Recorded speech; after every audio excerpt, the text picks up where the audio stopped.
welcome.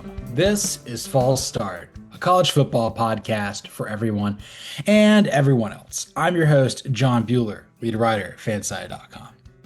I'm joined today by a man who I think could do a better job of managing the Pittsburgh Pirates than Derek Shelton, the Colorado Rockies than Bud Black, and play first base better than Rafael Devers, mostly because Rafael Devers refuses to cross the pitching mound. Cody Williams, content director, fanside.com. How the hell are you? Doing good, man. Devers can play wherever the hell he wants if he wants to hit 7 of 12 with three extra base hits and six RBIs in a series. He can hit wherever the hell he wants and play wherever he wants. I don't care. On the Rockies point, I don't think Jesus Christ himself can manage the Rockies in their current state. No, Chris Bryant's become the Anthony Rendon of the National League. He just shatters his pelvis taking a dump. Just wakes up and gets hurt. I tore my collarbone fastening my seatbelt. Yeah, I was hearing someone talk about the procedure that he's going to get done on his back, and it truly sounds like something that not a professional athlete, but like someone who's just like looking for quality of life would get. Like they're like killing all of the nerves in one of his vertebrae. And I'm just like, oh, that seems not great if you want to swing a bat here for like henceforth. Like not great at all. I mean, there had to have been some downside to being that damn good looking and that damn good at baseball at some point. You can't have it all. You can't. No, you can't. And can I get some hits from Rafael Devers? Because Ozzy Albies is, I'm not going to say worthless, but I'm going to say absolutely worthless at the plate. Look, maybe Ozzy should just experiment with hitting from one side of the plate. That's always my solution when it comes to a switch hitter. Yeah, just bat right-handed. It's fine. You play second base. I love how he went to Pittsburgh and got as many hits this weekend as you and I did. That's right, baby. We're basically pro ball players. We're basically pro ball players. We went pro in something called sports, not necessarily baseball. Obviously, we've false started, and our first and 15 today is going to be a combo. I don't know. I put this thing together weird with some Pathadoc and Du Hast. Mhm. It seems as though the 16-team college football playoff could start in 2026. It is the preferred method. So Du Hast, should it be the preferred method? I say Duhast 1S, and just because the 14 team playoff that was kind of like the other option here just felt a little, I don't know what the right word is. Like it just felt like a stopgap, more or less. Like it felt like you're gonna go to 16 anyway. Why are we taking this like middle ground step with 14 teams? Like just get to 16 as quick as we can. And so like in terms of like the grand, like the overarching thing, like I could be happy with 12 teams as long as we wanted to do this. But that's not what college football wants. That's not what ESPN wants. That's not what these governing bodies, that's not what Greg Sankey, that's not what anyone wants in this business. So I like my opinion in that doesn't matter. So if we're going to a 14 or 16, I prefer the 16. It's cleaner. You don't have to worry about buys and have to have that like tiresome migraine inducing discussion once again about like, oh, are buys helpful or hurtful? I don't care. Like it should be helpful, but like if it's not, whatever. It doesn't matter. But like get rid of that. You have just a straight 16 team bracket. I think that's a lot better than a convoluted 14 team bracket. Yeah, I'm right there with you. Du Hast, two S's. If you're going to go from 12, you go to 16. Don't worry about 14. Du Hast, one S. I don't know. I must have two. I don't know what's good about right now. Your words said you meant one S, but you said two S. I don't know. I hope you're timing this. I messed that up too. So I messed up twice in 5 minutes. We got the timer. We're ready to rock, man. That is great. Yeah, but yeah, Du Hast, one S. It should go to 16 because if it's 14, it snags is something that you and I have said. If it's 14, they're just shoehorning Notre Dame in there every year. Yeah. Whereas like when we did this exercise, and we'll get there in a second, it's you're opening up essentially two more at-large teams beyond just the automatic qualifiers for the Power Four and the Group of Five. So it's not just like one of those is guaranteed to go to Notre Dame if they win 10 games a year. You're opening up there like maybe this year we'll get five SEC teams in, maybe six Big Ten, maybe we'll get three teams at the ACC or the Big 12. It adds a little bit more of an interesting wrinkle in all this. And then, in putting it together, it seems as though that like every team we got, I didn't have to really shoehorn anybody in. It kind of played the way it did. No, 100%. I mean, it forced like some tough decisions, I would say. Like toward once you get into like the 14 through 16 range, like those last at large teams that are getting in. It does make some interesting decisions that are going on there. But like, end of the day, like there's a lot of deserving teams like I think could be in the mix for this. And so yeah, you're right. It gives us more variety too. Like think of like you look at a team like a South Carolina last year, and I know we talk a lot about South Carolina, but they're just an easy example. If South Carolina got into the playoff last year, would have been very interesting to see what they would have been able to do because they were one of the hottest teams in college football when like going out of the regular season. You beat Clemson, you're riding high, and you seem to have really found your stride. Obviously, didn't work out well in the bowl game against Illinois, but like you also had a month-long layoff until you Right, got to right. that point. Like if you're playing in the playoff, that's not necessarily the case. Obviously, bigger stakes as well. So. Yeah, I mean, like, it gives you a chance for, I think, more drama, more of what the NCAA tournament in basketball ends up looking like. Like, you have the sixth seed who, probably had a rough start to their year, but they hit their stride at the right time. That can happen in college football too. Like, if you're a top 16 team in the country, you can go on a run, I promise you. Well, if you look back at what it could have been last year, your number one seed, Oregon, would have played, I don't know what 16 would have been at that point. Probably like Miami, probably would have Yeah, won, or yeah. Ole Miss or South Carolina. Like it would have been fun, but like, yeah, I mean, that's not what we'd have on this setup. What I think everybody else needs to know is that this upcoming season, 2025 college football season, is the last one of the 12-year TV agreement with ESPN. They've used Turner the last year, and they'll use him this year for the first round. But like everyone's saying, like, well, why 26? Is this too quick of a term? Like, it's not even soon enough. Like, it lines up with what they want to do in 12-year cycles. We'll see if it's a 12-year cycle. I don't know, but like, it seems as though we're gonna probably get to 16 here very soon. Could be a 12, 14, or 16-year cycle, given how we talked about the playoff. Who the hell knows at this point? Uh, it, I'm sure it'll be like the ACC grant of rights, where like they're locked in until we don't have a planet anymore. It's hidden in the Temple of Doom. We got to get Indiana Jones to get there because no one's ever seen the ACC grant of rights. No one's ever seen the college football playoff contract. Oh God, that's good. But yeah, so this is a good thing. We feel this is a good thing with I don't know. The 12 team, I liked it a lot more than I thought it would. Yeah, no, I definitely did too. I thought that 4 to 12 was a big jump, so like that was my worry about it. Like, are we over expanding too quickly? And I had a great time during the 12 team playoff, and I also think with the 16 team model, you potentially protect yourselves from some of the criticisms of the 12 team model, where there weren't a whole lot of close games, and that was kind of the one main criticism coming out of the first year of the 12 team playoff. And I think with the 16 team, you actually kind of avoid that because seeding's pure. And so, like the first round, yeah, you might have some blowouts. But then once you get to the second round, I don't think you're looking at blowouts anymore because what's the difference between the 1 and the 8 seed? Not nearly as much as otherwise. Right, right, right. Yeah, and it's also like, I don't know, like you're gonna pretty much get home blowouts for the most part in the first 8 round of games, but someone's gonna lose at home. It'll probably be Penn State at some point, but they'll be favored. I don't know. That's Unless they're a right. top five team, then I don't know. It's absolutely wild here. No, I mean, and let's not rule out the idea of like Oregon's probably going to have a home game. Yeah.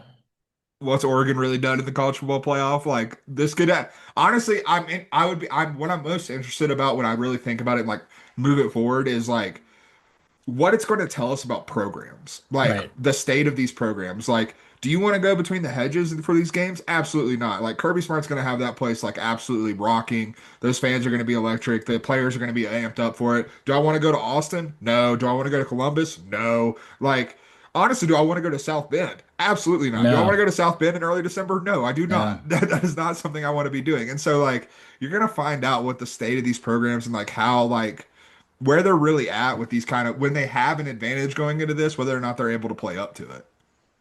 100%. So we've set the stage here. We're going to spend a little time on our next segment with some playoffs. You're kidding me. That's right. I always love saying that. But what we're going to do is entering the summer, basically after spring practice, we're going to use the 16-team college football playoff model that's being proposed. And for the sake of simplicity, we're going to do 4, 4, 2, 2, 1 plus 3. So Big Ten and SEC get four AQs. Big 12 and ACC get two. The group of five gets one. And then there's three at-large teams. That could be anybody, but like that would be Notre Dame and any independent and anybody who's not a top four or two seed in their league is how we would do this. So Yes, yeah, sir. well, we haven't done this in a while, so this will be fun. I think there's probably a few changes from, spring practice, most notably what's going on in Knoxville. Yeah. Yeah, I go ahead and spoil this. I do not have Tennessee in the 16-team field. Sorry, Joey Aguilar. Uh, Neither do I, so, which is a big thing. So I'll reveal my first four teams, and you do the same. We'll kind of compare those. Let's So do it. at number one, I've got Penn State as the Big Ten champion, their number one AQ spot. Two, I've got Clemson, the ACC champion, number one ACC for their AQ spot. Three, I've got Texas, the SEC champion, AQ spot number four, and then Ohio State at four, the Big Ten runner-up, AQ number two. Uh, we don't have a whole lot to discuss here because I've got the same four in the same order, brother. So we're looking at this the same at the top, and I think it really comes down to when you and I look at the top of college football right now. Those are the four teams that are at the top right now.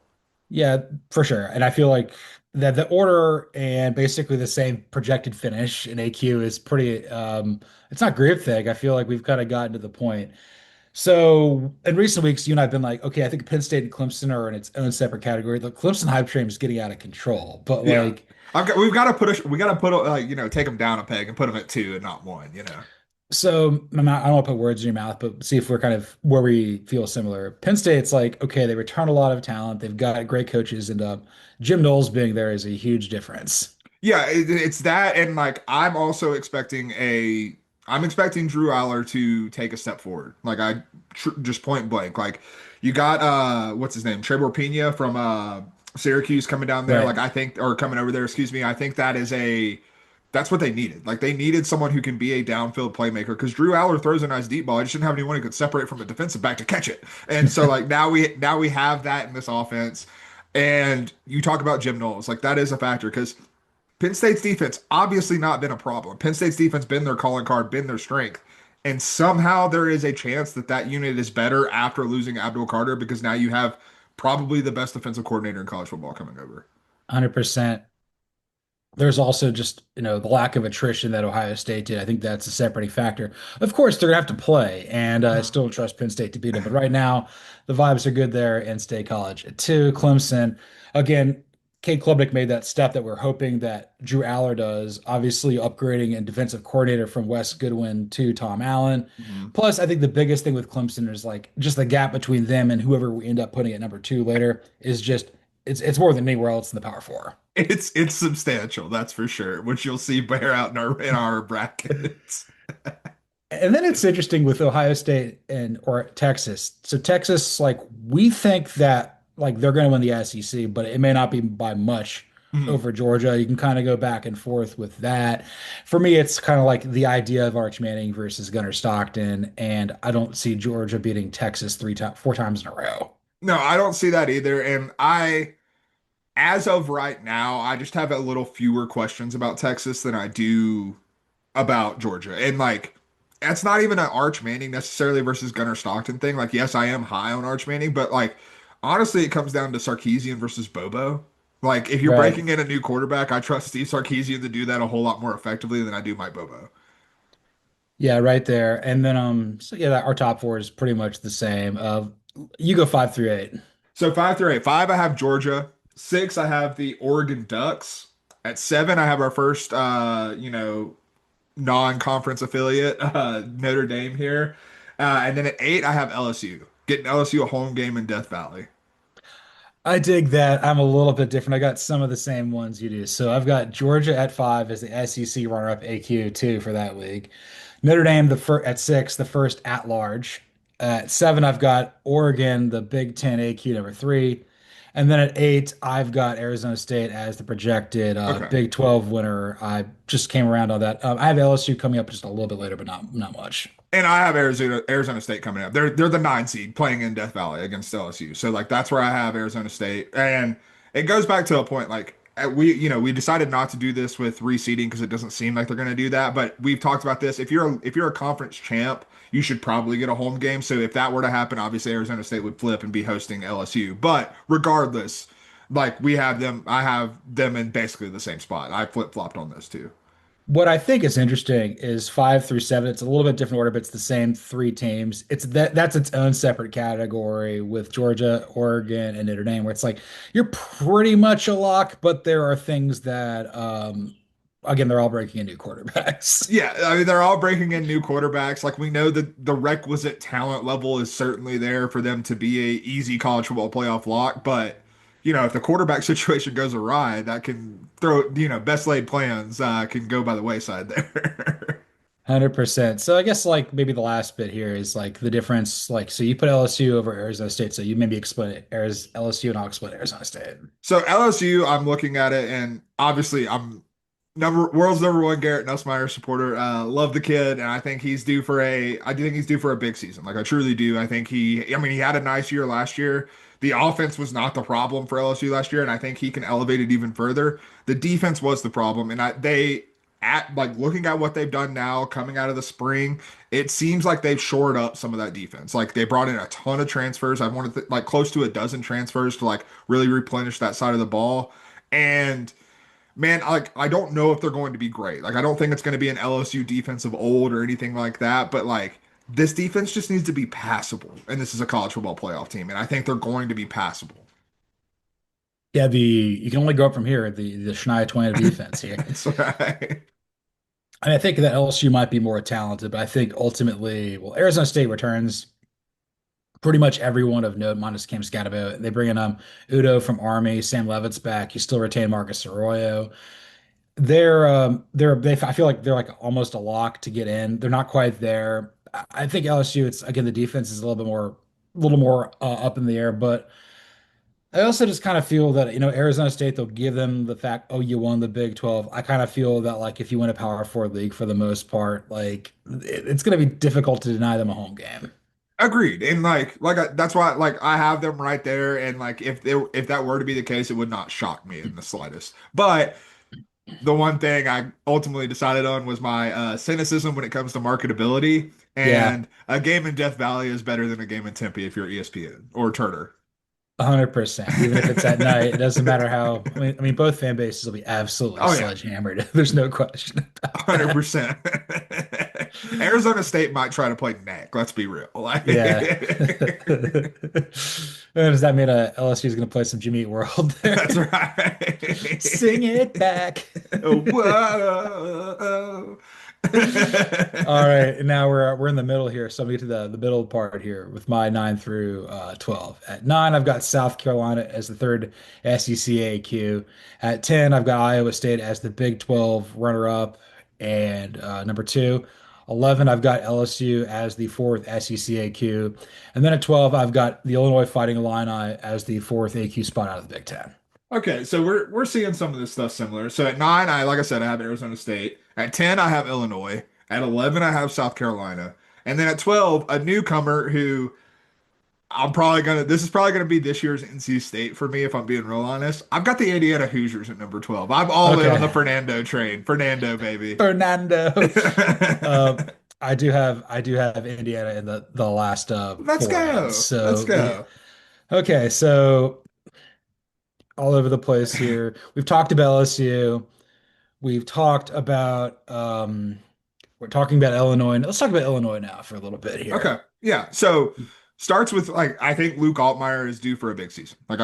He showed a lot of promise last year, and I think that you're returning a lot around him. His comfort level in an offense that one of the things I think people miscalculated is like Luke Altmaier was obviously talented when he was at Ole Miss, but like going to Illinois, you're learning a completely different offense. Like there's an adjustment period that I don't think we totally gave him. That adjustment period's over. Now it's time to really see it. But you look at the returning production of this team, and it's really impressive. This just seems like the almost like the Indiana of last year. Like I know Indiana had a bunch of transfers. That's not necessarily the case with Illinois, but one of the things that really benefited Indiana to get to the playoff last year was just the sheer amount of experience that they had on that roster. And like that's what Illinois is looking at, except they have the added benefit of all of that experience largely coming together as a unit.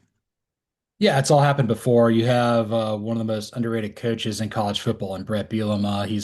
I mean, he did decently at Arkansas given this Yeah. the constraints that. Look, when you Yeah, when you look back on it, like probably the best Arkansas head coach in the past couple decades or decade at least. Like, I mean, like outside of Houston, not yeah, like yeah, pretty good. like I'm sure Arkansas fans are now kicking themselves that Burt is not their coach. No, no. Kind of he's better, in the Midwestern footprint there. So Yeah. yeah, Luke Altmaier, the fact you've got Bielema, you kind of arrived somewhat early a year ago. This is a team that could wear the sad kimono, but I don't think so. I think that they've kind of proven enough. And then South Carolina is kind of like that in the SEC too. Again, the amount of praise that like we're praising we're praising the Norris sellers like their placements praising Alex Chilton. It doesn't matter if he's looking for whatever he's finding in a garbage can, but like we love this guy.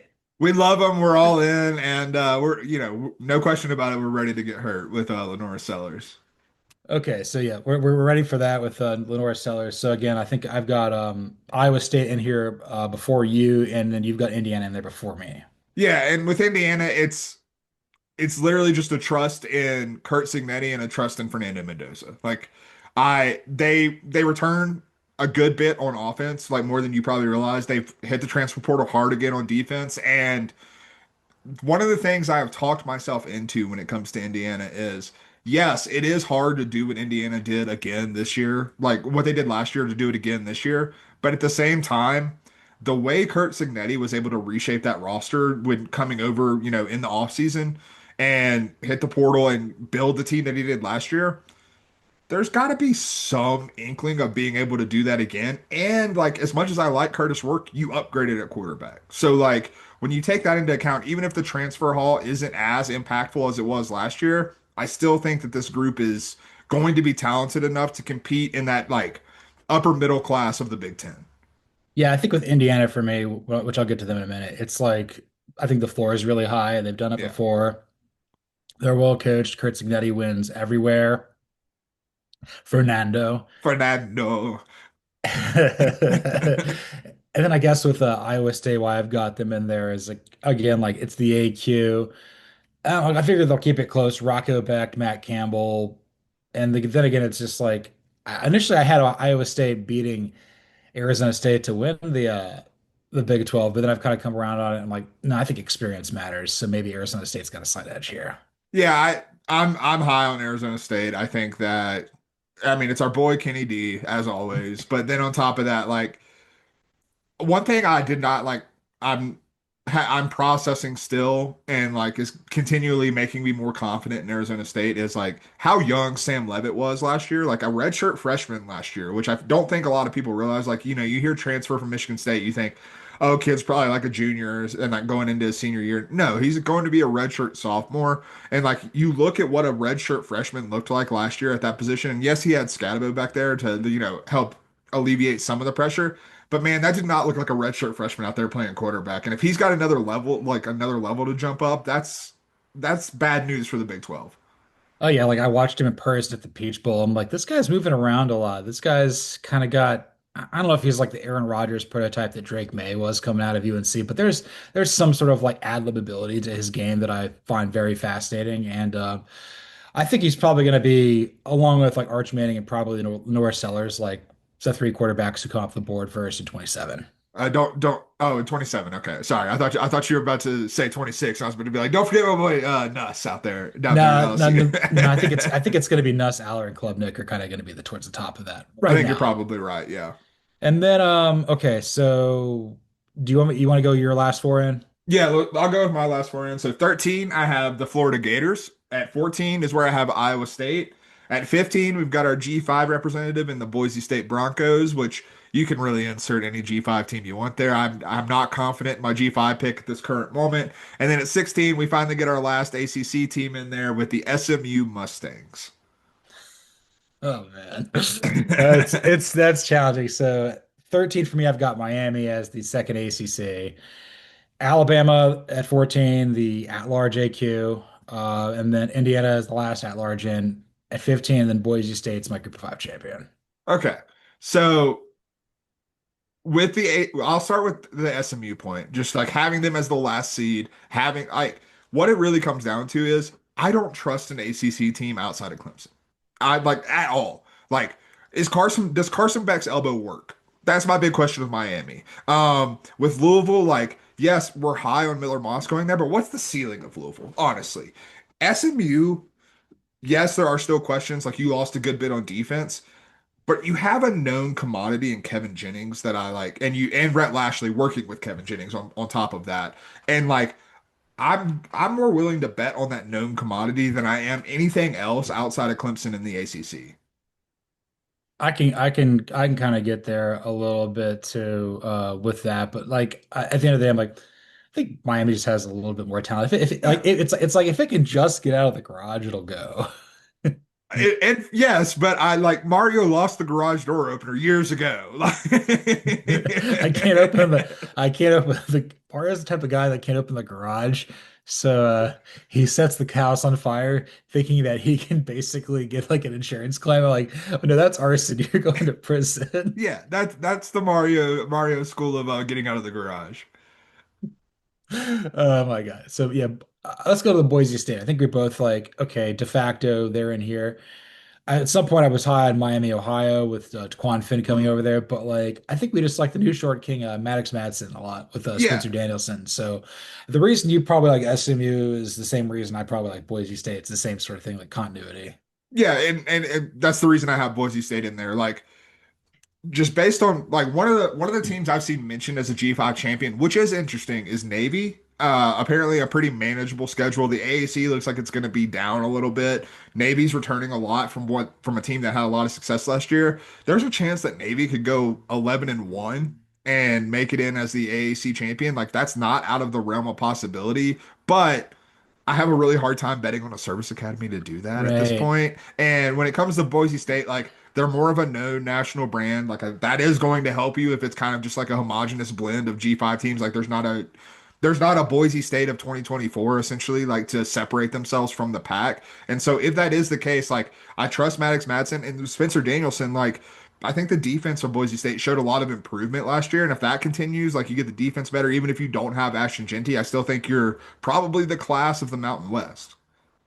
Navy is a good, interesting point here. It's like you basically need to win three of four. You need to basically beat Tulane, Memphis, maybe one of those two teams again in the AAC champion, and then Notre Dame. So Yeah. that's a lot, and that'll get you there. That's a good enough resume. But like you're looking at Boise State, the upper half of like the Mountain West, outside of Colorado State, we're not really that high on. No, not at all. And then with UNLV, like they'll pull back a little bit because of the coaching change. I think the Rebels will be halfway decent, but like they're not throwing the ball with Alex Orji. No, Calandria. yeah, let's get the two QB system in where it's the most predictable thing in the world. Like if Alex Orji's in there, we're not dropping back. Let me assure you of that. Marty Schottenheimer smiling down from heaven. He's like, "This is what I want, brother." This is my vision for All football. right. I made a hella good time on this. I guess like maybe let's just do like we'll talk about our first round matchups and just see what entices us and then move on. So Okay. do you have yours listed out that way or I do you do, I want do. to? That's how I listed out because it's the only way I can do it would and like make sense and like do it properly. All right, let's go, brother. You go first. Okay, so I have one Penn State hosting 16 SMU. I have two Clemson hosting 15 Boise State. I have three Texas hosting 14 Iowa State. Another Big 12 team coming to Austin there. Love that. Four Ohio State hosting 13 Florida. Five Georgia hosting 12 Indiana. Six Oregon hosting 11 South Carolina. Seven Notre Dame hosting 10 Illinois. And eight LSU hosting nine Arizona State. There's some really good ones here. So 116, that's a rematch of last year's first round game. We saw how that went. Yeah, probably not going to work out for SMU this time either. But that's good. I was sitting there thinking, like, did you forget a Big 12 team? Like, no, you had Iowa State in there. Iowa State, also Iowa State always plays Texas weird, so that could be a very interesting game. Oh yeah, I'm excited. And then the one I would probably be most excited about is South Carolina going to Oregon. That'd be a hell Yeah, of a fun game. that'd be good. Georgia with Indiana, that Yeah, I like that. The Tom Crean Bowl. the Tom Green Bowl. Hell yeah. Nobody asked for that. So okay, I'll go with mine. 116, I've got Penn State hosting Boise State. Again, a rematch of what I think the Fiesta Bowl. Yeah, I think that's right. 2:15, Yeah. Clemson hosting Indiana. Shout out Brad Brownell. That's right. 3:14, I've got Texas hosting Alabama. Hell yeah. Hell Hell yeah. yeah. 4:13, Ohio State versus Miami. Let's AJ Hawk versus Ken Dorsey. That's right. 5:12, Georgia hosting Illinois. That's a W right there. Go Dogs. Yes, sir. 6:11, Notre Dame versus LSU, the Brian Kelly Bowl. Let's Oh, go. oh God, yeah. Need that. Did Need not that. did not expect that. 7:10, Oregon hosting Iowa State. Get Hell there. yeah. Matt Campbell And gonna just son Dan Lanning. yes. And then 8-9, you got Arizona State hosting South Carolina. Man, there's not going to be they're going to drink Tempe Drive. Oh, 100%. I kind of want this to be the playoff format now for this Yeah, year. give us the 16 teamer. Forget 2026. Let's do it now. Let's do it now. And I'm sure that's what Jordan Hudson says all the time to Bill Belichick. We are living in a simulation. Jeez. Yes, let's do it now. We're not going to talk about this, but we're going to do it now. Yeah. So since this is my neck of the woods, I'll go ahead and get us into this segment. Pablo Torre on Pablo Torre Finds Out reported on Friday that Jordan Hudson was banned from all UNC facilities. Then UNC released a statement and said, "Nah, she's welcome here. She's a member of the UNC family." And I think that really kind of paints the picture of what's going on in Chapel Hill right now is just I called I'm not going to say the word that we're not going to have to edit this out, but it's a cluster F in Chapel Hill right now. Yeah. Yeah, the Pablo Torres like this is the most toxic thing I've ever seen. I'm like, the show you used to with Monty Jones is the most toxic thing I've ever seen. Also true, also true. The kettle calling the pot calling the kettle black. It's ridiculous, Yeah, but it's tough. it's all over the place. I'm like looking at this. I'm like, so I saw Pablo Torre, and then like ESPN does like a retraction article about all this. Yeah. Um, but it's just the strangest thing ever. Like, I think I saw somewhere, I maybe mentioned this on a previous episode. It's like, this is going to be some sort of 30 for 30 we're going to watch on a plane in about 3 years. Oh, 100%. Like it's just it is a wild thing that and oh to add to all of this, I don't know if you saw this last night, but Jordan Hudson finished runner up as Miss Maine yesterday. It's So going to be, it's going to be Maine. it's gonna be Maine. And the best tweet I saw from it was Bunky Perkins on Twitter, who we're all familiar with at this point. But he said, "We're on to Miss Cincinnati," and I started dying. Just beautiful stuff there. But you look at the situation, and it feels like okay. This is the way I've been thinking about it. Like I watch Draft Day with Kevin Costner before the draft every year. Like on Draft Day, I watch Draft Day. It is the most unrealistic movie of how something actually operates because we know what we know about the NFL and draft rooms and stuff like that.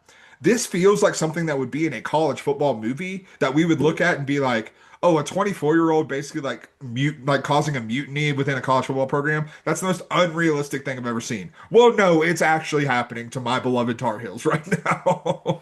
We're living in a simulation. Like this is exactly, I mean, this is the plot of Rookie of the Year, a Little Big League, Little Giants, Yes. Major League, honestly. Major Yeah. League. I know it's unbelievable. It's not based on it's unbelievable like how like one person's just changing the entire paradigm of everything, you know.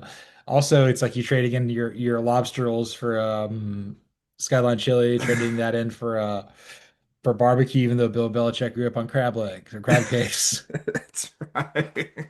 And then like the other thing is like the closest thing in college football that I can honestly equate it to, and it's obviously very different. I want to be clear about that, but like, is the Bobby Petrino stuff at Arkansas. Yeah. Like, it's very similar, except this is all in the up and up. Like, this is in front of everyone's faces. Like, Bobby Petrino, like, it was scandalous because it was behind the scenes. We don't know what to do with this as a college football fan base because, like, they're showing you everything. They're letting you know what's happening right here. And like the mystery is like they're being weird about it. Like it's not that like it's a mind-blowing thing. It's such a foreign concept for us as college football fans to digest. Like we've never had something that ostensibly looks like a huge scandal, except it's entirely forward facing.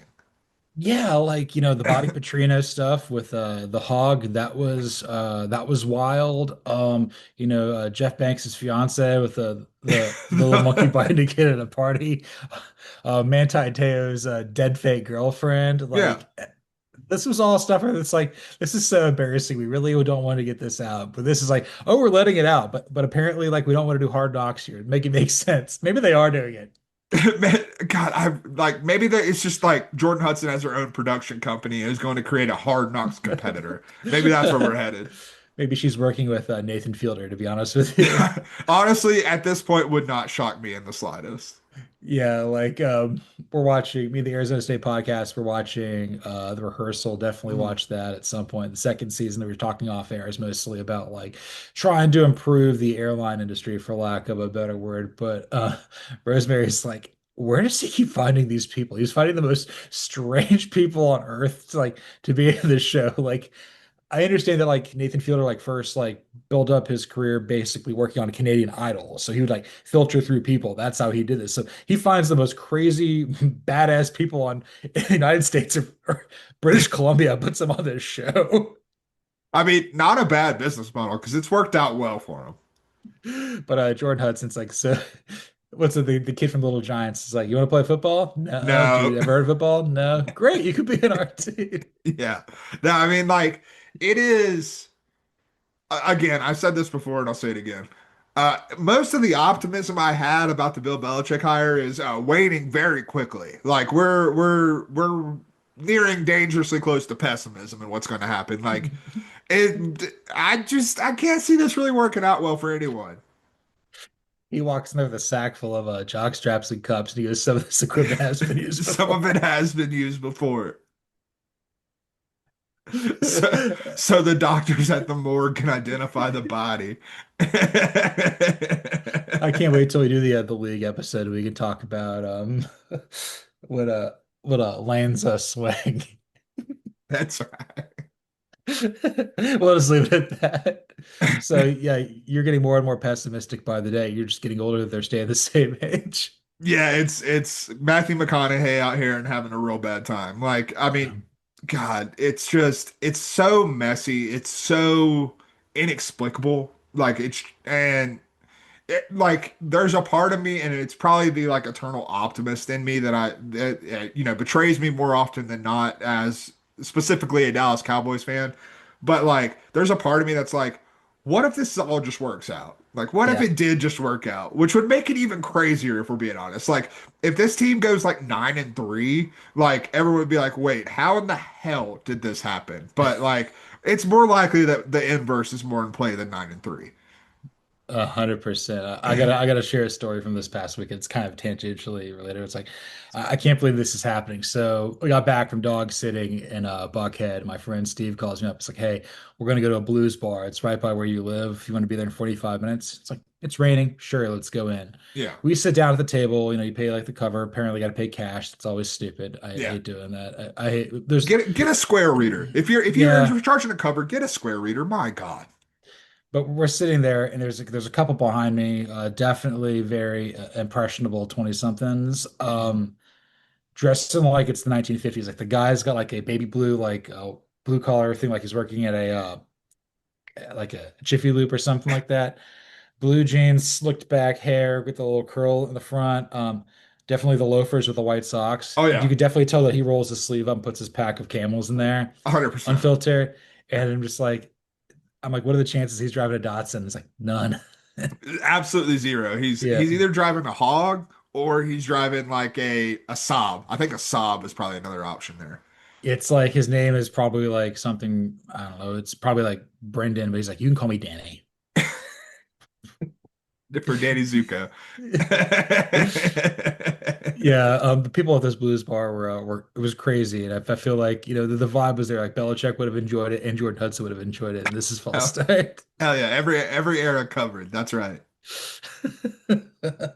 100%. And let's move on to the second half of our show with some 4 for 4 here. And it's also getting hot here. So we're gonna look at the hot seat watch in each Power Four conference. Who's on the hottest seat? Who's also in contention for that? Let's start with the ACC. Who do you think's on the hottest seat in the ACC right now? I do think it probably comes down to Brent Pry. Like that you had last year going into the season pretty high expectations for what Virginia Tech was going to be with all the returning production that you had, and you, for lack of a better term, you crapped the bed. Like you Yeah. did not live up to it. And I think narratively, like Brent Pry really hasn't had that pop season in Virginia Tech. We know what the potential of the Virginia Tech program is in that region of Virginia, and like you look at this and it kind of feels like a make or break year. Like I said, I don't have a lot of confidence in the ACC. I truly do not. And so like that means there is a window of opportunity for Virginia Tech. If they are middling or worse again, like I can see Virginia Tech being a proud program, just being like, this is time to get out of this. 100%. Like this is a place we've said that like they could hire Will Stein or Andy Koldnicki or something like Yeah. that potentially. I had Brent Pry listed. I ultimately went with Mike Norvell because they can't have another season like that That's again. true. I think I am past Mike Norvell because like it seems like every move that they made this offseason wasn't to contend in the ACC. It was just to not have another season like last year. Like you bring in a Thomas Castellanos, like I don't think he elevates you to being a college football playoff contender by any stretch of the imagination. But I do think he gets you to a bowl game.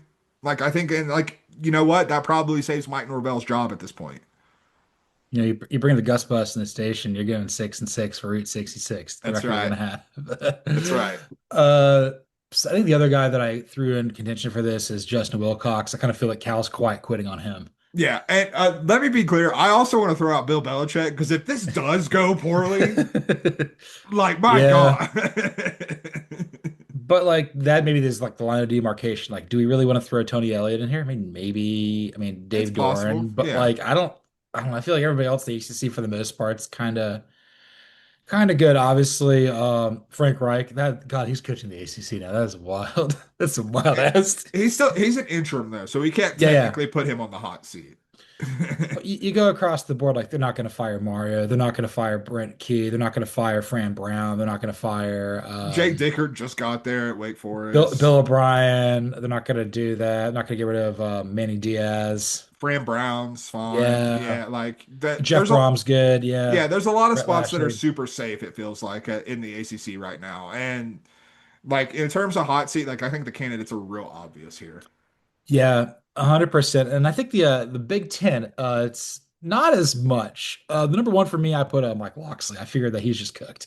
Yeah. He's a turtle without a shell, just getting grilled in the parking lot. Like, what is that? Is that a snake? That's a reptile. I don't know what that is anymore.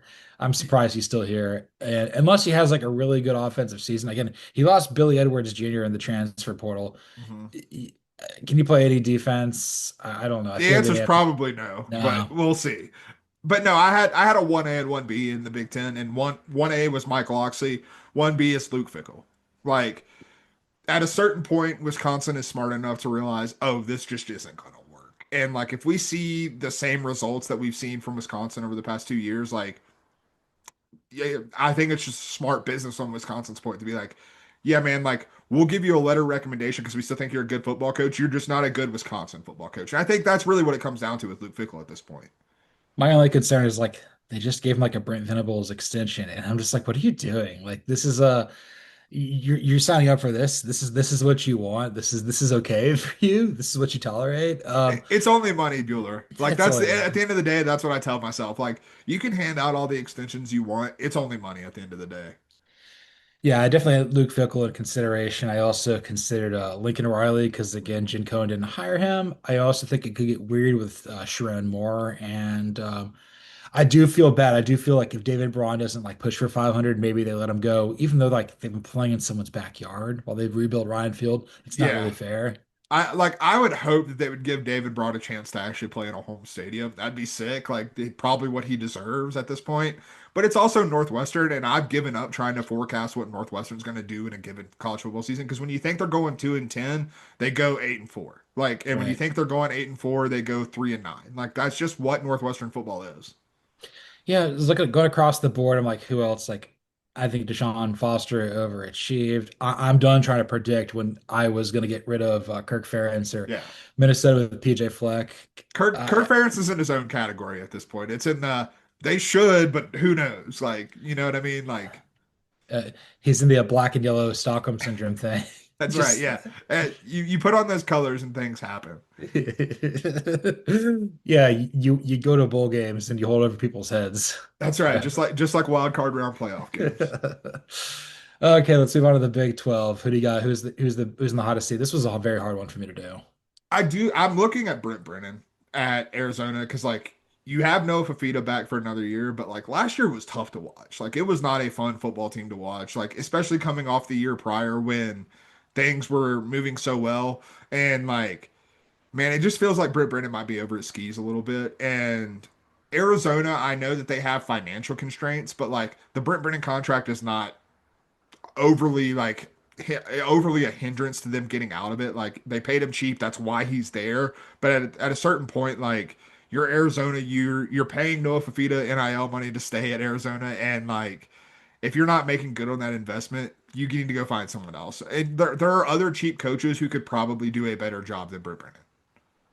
Like you bring in Kennedy Matalolo. I mean, he's doing he won what 7-6. He stood cartwheels on the streets with his That's right. Coyotes. Absolutely, man. This is the guy that was running a triple option thing, and like we're throwing the ball now.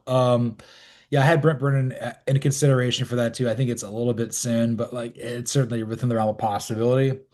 I think it's going to be Scott Satterfield at some point. They've just realized he's just a fraud. And then honestly, with the same sort of vein as Mike Norvell, Mike Gundy can't have another bad year. He's like, Yeah, I again, much like I said about Northwestern, I don't know what to do with Oklahoma State at this point. Like they're probably going to win 10 games. Like that's yeah, probably what's about to happen. Do I know why it's going to happen? No. I don't know who's going to be good on this team, but like I could just see Oklahoma State being like, we look up in mid-October and we're like, "Wait, how is this team 6-1? Like when did this happen? How did we get here?" what happens is, in Forrest Gump when they kick the ball off to Forrest Gump and he runs, Gator's got 4 years of eligibility, so he True. fields the ball, they can't tackle him, so he just scores, but like it takes up the whole game, so they're winning 7-0. Hey, get your W any way you can. It really sucks when we just got to play one drive of defense and we're marching on the field at the slowest pace. It's like Tony Elliott's still coaching UVA. I That's also right. did not realize he played in the NBA for your Charlotte Hornets. Didn't know that. Oh yeah, 100%. Yeah, I've been coming across feeds of like people like composite photos of like NBA and college teams back in the 80s, the early 90s, and so Reggie Miller with hair, that was frightening.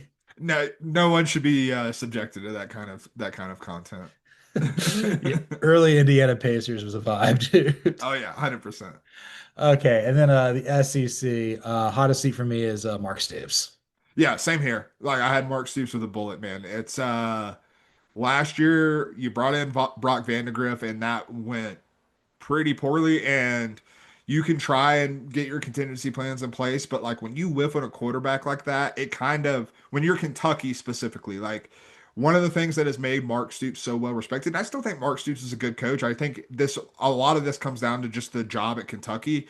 But the reason he had Kentucky rolling is you knew what you were every single year. Like they always had an identity. That identity did change too, but you always had an identity, and so that kind of gave you a high floor every single time. Now it feels like in the wake of Brock Vandegrift, you whiffed on who you were last year because you thought Vandegrift was going to be something that he wasn't, and we saw the results and it was not pretty. Now you're kind of like left picking up the pieces from that, and I still don't know what the identity of this Kentucky team is. And if Mark Stoops doesn't know that either, like the advantage that Mark Stoops has kind of starts unraveling. Like it feels like the sweater song, do you like, just pull the thread and he comes undone. I know there's a bunch of dogs just running through here. Right. There's a lot of play here. So you mentioned the failure with Brock Vandegrift. Oh, I could have told you that could have happened. Yeah. The idea is like, oh, he's going to play for Liam Cohen. Oh, wait, no, he's not. So he's Yeah. playing for Bush Hamden. Came in there, tried the best he could. Made chicken mess out of chicken mess. He's Chicken mess, but elevated with olive oil. extra virgin olive oil chicken That's right. mess. You can eat it if you want, but I wouldn't eat it. No, probably not. No, would Remus eat it though? Yes, he Oh, would. 100%. Yeah, no question. He'll eat anything. And then you've also got the fact with Kentucky, like, okay, you get John Calipari out of the building, you bring in Mark Pope, you go to the Sweet 16 with like a team that most people weren't expecting to do that first year in the SEC. Calipari had success at that. Arkansas, and then you're looking at like Mitch Barnhart's looking now at Mark Stoops pretty heavily. You've also mentioned that like they're the one team in the SEC that's been hurt the most by realignment with schedule. Again, they're the Iowa of the Hmm. SEC. It's Yeah. harder, whereas Ole Miss and Penn State are kind of one of the same too, where it's gotten easier. But what's your identity? And you're looking at a team that I would venture to guess, like I'll be shocked if they finish anywhere beyond the bottom four teams in the SEC next year, along with Mississippi State. Agreed completely. And, if we want to throw out another name, you mentioned Arkansas, like Sam Pittman. Yeah. What are we gonna do here? Like, it feels like Arkansas is stuck kind of a gray area with Sam Pittman at this point. Like that's really and that's not a good place to be. It's not a comfortable place to be. And like you have to consider the seat hot there. Yeah, it's like I don't know what's going on here. It's like at some point, like he'll win 9 games and they'll fire him. That's how I see that Yeah, ending. 100%. And then I got three other ones: Hugh Freeze, Billy Napier, and Brent Venables, where it's all like they could be safe and completely off, or they could be gone. It just and then you also got what Florida and Oklahoma have absolutely brutal schedules this year. Auburn's is pretty challenging as well, but Auburn they get Georgia and Alabama at home this year for whatever that's worth. Yeah, I considered Hugh Freeze just because like Auburn does have expectations going into this year, but at the same time, like with him dealing with his health issues right now, like I do feel like even if Auburn doesn't live up to expectations, he's probably going to get a pass on that. So like maybe a more long-term hot seat watch as opposed to like 2025, 2026 hot seat watch. Plus, you got to see, all three of those teams have interesting quarterbacks, whether that would be Jackson Arnold, John Mateer, or DJ Lagway. One of them's going to be really good. One of them's going to be good, and the other one's going to suck. And I don't know. It might be Jackson Arnold who sucks, but Just for flip me, flip a three-sided coin because I don't flip a know see either, man. flip three-sided coin. Yeah, I And think I, speaking of I got to go on a little tangent. I saw an yeah. Instagram video the other day of some innovator who I need to just I find them and shake their hand. The three-sided grilled cheese. They made like the like appear like this, and then took two pieces of bread and then had a piece on the bottom with cheese on all of them. And so you fry it on one side, you flip it on another side, and then like it looked like a creation that I wanted to get my hands on. That's for sure. I mean, I don't know if my body can process that much cheese, but like if that'd be good too. Do you do green hatch green chilies in Santa Fe? Cheese. They do serve those. I do not make those at home, but I like Okay. yes, I do. They do serve those. That is a thing. I mean, you can Uh, go to McDonald's and get a green chili cheeseburger, bro. Like that's New Mexico for that's you. that's amazing. We went to a New Mexican restaurant in Phoenix on the way back here last week, and I got what was a green chili linguine. It was amazing. Oh God, dude, putting green chili in pasta. Was it Alfredo sauce on it? It was like I don't know, like a tomato, like I think it was like a Oh, vodka sauce or something like that ooh, with that chicken. So sounds it was good. So a lot of the time around here, it'll be like a cheese or Alfredo type sauce, which is also really good to be very clear. But like, I would be interested in trying a red sauce. I bet that's really good. Also, you can get green chili on your pizza around here. I like literally green chilies are on everything. the other thing that was cool about this place is it's like a compound. There's like two restaurants and a bar, and there's like a speakeasy sort of. So Mm. you go far enough down where like cell coverage doesn't work anymore. So it's like, oh, you got to actually got to talk to people. But then the worst part is like, I got to check into my flight. I don't know what's going on. Yeah, I don't remember when we're supposed to leave. Whoa. But I mean, that's an authentic New Mexican experience because half the state doesn't have cell service. It doesn't matter. 51st in education. That's right. Hey, I think we graduated at like 49th, so moving on up. We're ready to go. I saw this. I'll finish this before we get on to our penultimate topic here. I came across something where it said like what percentage of everybody in each state like locks their front door, and Georgia was first with 91 because some crazy people live here. Yes, correct. But then it also went down like I forget what New Mexico was. Doesn't matter. It was, but then there was also like literacy rates in the country, and like Georgia and New Mexico, it's like in the middle, but it was kind of sad. Like the top of the top is like Connecticut at like 85%, but Right. most people's like 75 to 81. I'm like, man, there's people in Georgia that know to lock their door more than to read. God, we were so cooked. We're very cooked. And little New Mexico door locking story. At least where we live in Los Alamos, not a like it's a very it's a nice community, like very peaceful, not a whole lot that really goes on up around here. And when we bought this house, the person that we bought it from had to install a new lock on the front door because they had never locked their front door the 4 years that they had lived here. That's a foreign concept to me. I mean, I know, man. we got people stealing our mail, dude. Like, I mean, like to be clear, we got the locks and we use them now. So like that's the Atlanta still in us, I think. Like we can't kick you don't kick Atlanta once you leave. oh, I mean, like I figured like it's a very North Carolina thing to lock your doors to, particularly in Wilmington and Raleigh and Asheville. I'm like, yeah, probably, yeah, Yeah. Yeah. yeah. Lock your doors. It's just it's peace of mind.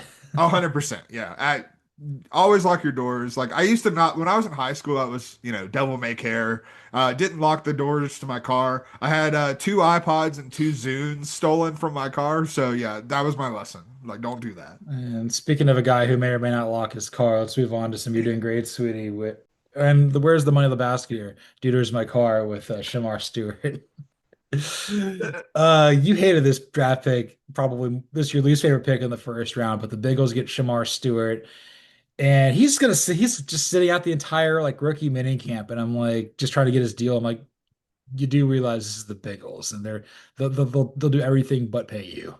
Yeah, like first off, it's always the Bengals. Like that's what that's my first takeaway is like of course this is happening on the Cincinnati Bengals. What other franchise would it happen with? Like a rookie like there's only so much to figure out when it comes to a rookie contract. Like it's pretty much set in stone what the amounts are. You're just like tinkering over bonuses and things like that. So of course it's the Bengals that are holding this up. At the same time, I was not a fan of the Shamar Stewart pick because it's the Bengals. Like Yeah. Shamar Stewart needs the right environment to develop the talent that he has. He is an immensely talented football player. And you could have put him on any of that. Like, honestly, it wasn't even the fact that he was drafted at 17. If the Falcons took him at 15, I would actually be very high on that because I think Raheem Morris could get the most out of Shamar Stewart. Like, I think that's the right type of environment to really develop this player. I never thought Cincinnati was that. And I also think Cincinnati needs an immediate contributor. But when I talk about Shamar Stewart and needing to get that out, part of that is the Texas A&M, the Jimbo of it all, and like the not unmet expectations that Jimbo had at Texas A&M.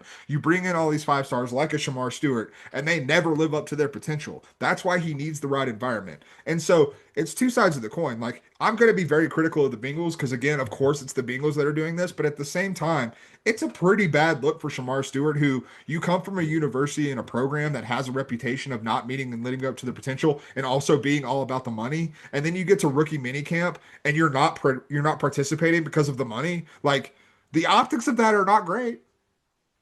But he had like four sacks in his career at Yeah, that's what A&M. I'm saying. Like, I mean, maybe Al Golden can get the most out of him. That's why I didn't really want Shamar Stewart to go to the Falcons. I'm like, this is just like, we're gonna let Jalen Walker go to the Bengals. right. That's what we're gonna let happen here.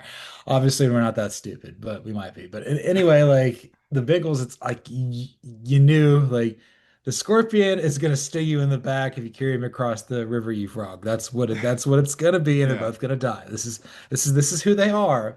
They've been this way forever, and the Bengals, I think, had one of the worst drafts here. I mean, Dylan Fairchild, we'll see how that works out. But like, I did not like their draft. I felt it ran counter to what they do. Usually, they sit where they need to pick. They get a guy who's mostly developed, who's been discounted for personal reasons, and they get the most out of him. Or they also go get guys who, in free agency, oh, people overlooked you. You should get paid more. Like Yeah. Trey that's their Henderson. That's guy. how they got Trey Yeah. Henderson. Yeah, that's their MO, and that's what serves them. That it all feeds into the ethos of like a common opponent, which is the Steelers, and I love that. But this seems like a guy who should go play for the Jets. She got like again, I was pounding the table throughout the draft season, like and grant like obviously didn't really have this opportunity, but like a place like Detroit was where I would want to see someone like Shamar Stewart because I know Dan Campbell, not beyond just the Texas A&M connection. I know Dan Campbell is going to look at it and be like, hey, we're going to get the most out of you. We're going to make this happen. And like really maximize that talent. With Cincinnati, like ostensibly Shamar Stewart is replacing Sam Hubbard.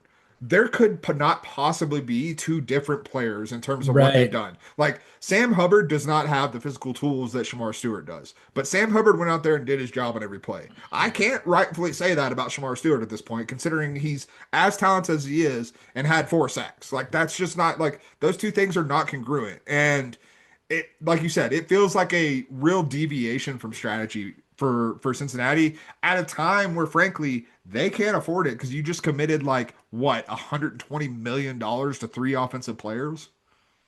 100%. You bring up a great point with the Sam Hubbard uh, comparison, maybe a contrast. Yeah, It's like you, contrast for sure. yeah. So you're talking about a Cincinnati native, and he played at like either San Xavier, St. Francis, or Moeller, like one of those big powerhouses. Goes Mhm. to Ohio State, gets drafted by the Bengals, has one of the greatest plays in franchise history, which is the strip sack return versus the rival Bengals. Played for 7 years, was not like I think he was like beat up a lot physically, like gave it Yeah, his all. Basically, like a more likable version of Sam Ellinger on the defensive side of the ball, just yeah, the ultimate tryhard. But like you get for a guy that got the most out of his time, made the most of his opportunity, whereas Shemar Stewart's just kind of like, you need to pay me now before I do anything else. yeah. I'm gonna need to see the money. Which I mean, maybe that's a construct of Texas A&M. Maybe that's how he operated at Texas A&M in the Jimbo era during his recruitment. I mean, it's an ATM on their helmet, so they think life's an ATM. It's just like, That's right. Daddy, please, Money, money, please. please. I was talking about this. I remember a couple of years ago, I was getting some suits fitted, and this guy working at GSV Banks looked like the equivalent of John Ralphio Saperstein. Watched a lot of Mad Men, like, Uh, like very early '60s, like advertising, like hand rolling of cigarettes. And I'm like, I don't think this is the vibe you need to be doing at the Avenue parking lot at East Cobb. I would love to like a good like YouTube series would be Ben Schwartz doing like Jean Ralphio like takes the wrong message from movies, like watches The Wolf of Wall Street and is like, yes, I need to be a finance bro now, and like just wants to do a lot of quaaludes and stuff like that, like just taking the wrong lessons from movies. Yeah, it was like it was a core moment for me when I was 25 and I saw this. I'm like, this is coming back here. This bullying works. Absolutely. I also was been watching a Schitt's Creek there a little Oh bit yeah, on Fubo. Only had the first 3 seasons, so I got to find the last two. We canceled Hulu. We got to bring that back. that's right. But I'm like I want to have Chris Elliott's character Roland. But I want to have Chris Elliott like playing in like a he's starring in a movie, but he's basically like the front man of like an 80s band. Oh yeah, Like absolutely. the Like he's just American washed up. the American version of Duran Duran called like Roland Roland. You know? Roland, Roland. Yes, I love it. Uh, oh my God. But yeah, Shamar Stewart, I mean, I think he's gonna have as many sacks as I got suits that day, which is three. If that, you might still have him beat. That's the thing. Like the Bengals haven't like whiffed on first round picks in a long time. I feel like they've been drafting pretty good. So this just runs so counter to what they do.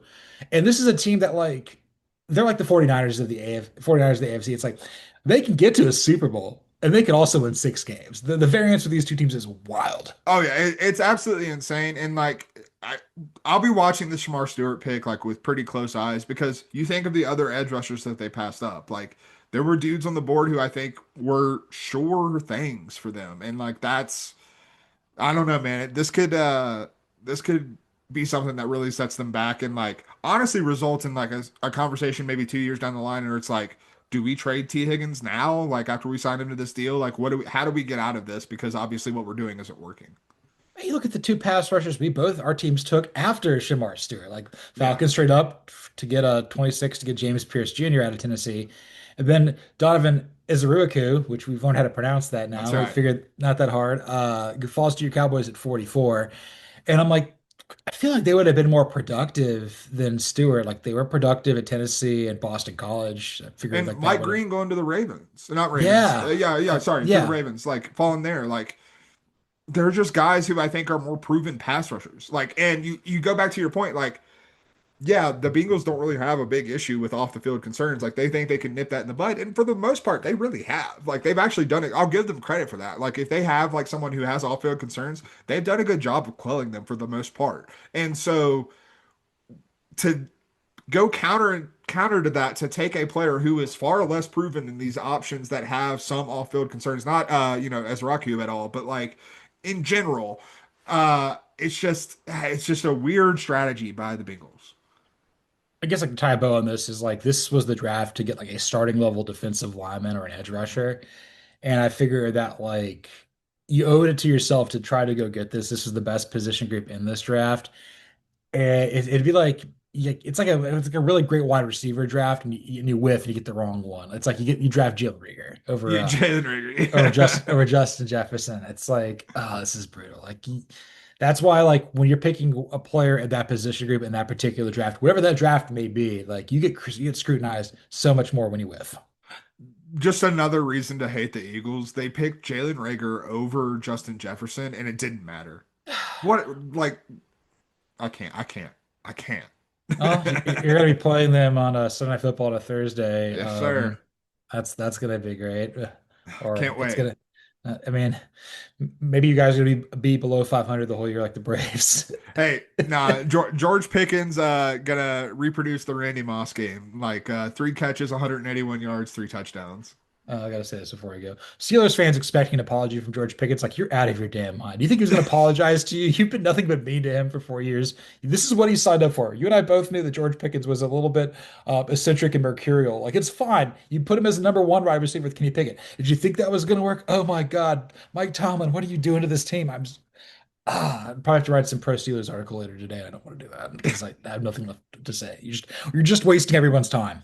You are, and like, yeah, the criticism of George Pickens, like, to be clear, like the Cowboys have a lot on their hands. Like they have a lot to manage, and that's because that's who George Pickens is. But at the same time, like, if you're a Steelers fan, like everyone knows that's who he is. Like why is anyone surprised by this? This is what he's been this way since Georgia. This is who you drafted. Yeah, Kirby Smart's like, yeah, we knew what he was, and it's like, You know what he is? He's good at football, and that's why he gets away with it. most talented wide receiver Georgia's had since AJ Green. Yeah, exactly. Uh, and the most talented special teams player Rich Rodriguez ever had was Pat McAfee. Let's finish the show with some good bull here. So Pat's up to something apparently on Twitter, the X. I don't know what that is, but I think it was Reese Davis was interviewing his former college coach, Rich Rodriguez, now back at WVU. Obviously, Pat McAfee is one of the greatest players in WVU history. Unfortunately, his best remembered from not playing very well versus Pitt in a game that would have gotten WVU to a national championship. Again, this is the best program in college football history that does not have a national championship. Sorry, Oregon. You got to be better in this. Yeah, you Uh, need more from you. but apparently, Rich Rodriguez did not implement a curfew with Pat McAfee. He's just like, this is just, I just this is this is like the least shocking thing I've ever heard in my life. Least shocking, and also like before you got to that point, he was also talking about like the first time he like heard Pat McAfee kick or whatever, and it was like honestly like Moses talking about the burning bush. Like that's what it sounded like. Like Rich Rod sounded like he had a transformative experience just listening to Pat McAfee kick a football, and I was just like, I wish I could do anything that could make Rich Rod or anyone have like a transformative experience like that. I mean, Rich Rod was talking about Pat McAfee's like it's the greatest thing to come out of Appalachia since Homer Hiccup, dude. Homer Hickam and Moonshine, man. Like, and Pat McAfee, that's the holy triumvirate of Appalachia. Like, truly. Could you imagine if Pat McAfee was in Rocket Boys, dude? Uh, Um, 1 in a million. Let's go, what- boys. That's like Pat McAfee like literally had to enter a he was like a soccer player, kicked a little bit in high school. Kind of big, yeah. just like you want to come hang out with me. He's like, okay. He goes and like enters a poker tournament to win underage, so he could basically fund his way to go to Florida for a kicking tournament and like a special teams coach or Bill Stewart or whomever found him. Just the talk about a 30 for 30. We need the life and trials of Pat McAfee. Like, that's what we need. Oh my God, what a one. There's this day. Narrated by AJ Hawk. AJ Hawk reads the intros, and it's narrated by uh Darius Butler, Dan Orlovsky. There's also a chapter with Peyton Manning narrating. Peyton Manning narrates. AJ Hawk. Brady Quinn coming in Oh there. yeah, 100%. But apparently, like when he was at West Virginia, his big thing was like everybody would party at his house. I think he lived with, I don't know if it was Owen Schmidt, but it was some other player of some Mhm. significance. Like, and everybody's like, McAfee's like, we got to make sure our team is the closest and tightest possible. It's like, I got to be the guy. Every night we're going out, let's go, boys, let's go do all this. And I love that. I love that about him. He's paying for it now at like 38 years old, looking like he's 58. No, I saw a clip from a Johnny Manziel interview, and it applies to Pat McAfee, except Pat McAfee actually did his job and did love football. But like, someone asked Johnny Manziel if the party would ever stop, and he goes, "No, I'm a party boy. I just happen to be good at football." And like, that's kind of Pat McAfee's vibe as well, except he also loved football. Like, that's just the little key difference. Johnny Football, not so much. Which irony in the name. Irony. I mean, yeah. The Lone Rangers. The Lone Rangers. Yeah. We want to be heard. Okay. You want to listen to the rain? Rain Um, on the window, baby. Rain on the window. Yeah, Brendan Fraser definitely could have been in a grunge band. Oh God, yeah, 100%. I've seen Airheads. Like he's close. It's like how did they say it? It's like Airheads. It's like Steve Buscemi like could have been in Soundgarden or Pearl Jam. Yeah. Oh my God. Adam Sandler trying his best. Like, I don't know what character you are. You're in this band. I'm Doing probably pulls. Adam Sandler, unfortunately. Like, let's be real. Pat McAfee, absolute legend.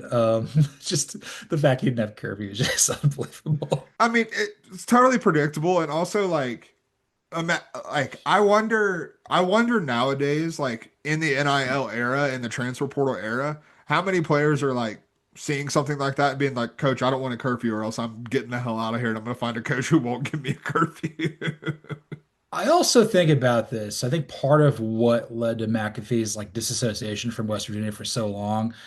Again, like I think he had a fractured relationship at the end with Rich Rodriguez. Yeah, Obviously, he didn't defend him. His last game was like the terrible game or whatever it was. And he left for Michigan. McAfee came back for one more year. I think he went to the Colts and something like that. So like, yeah, yeah, a lot of time heals all wounds apparently.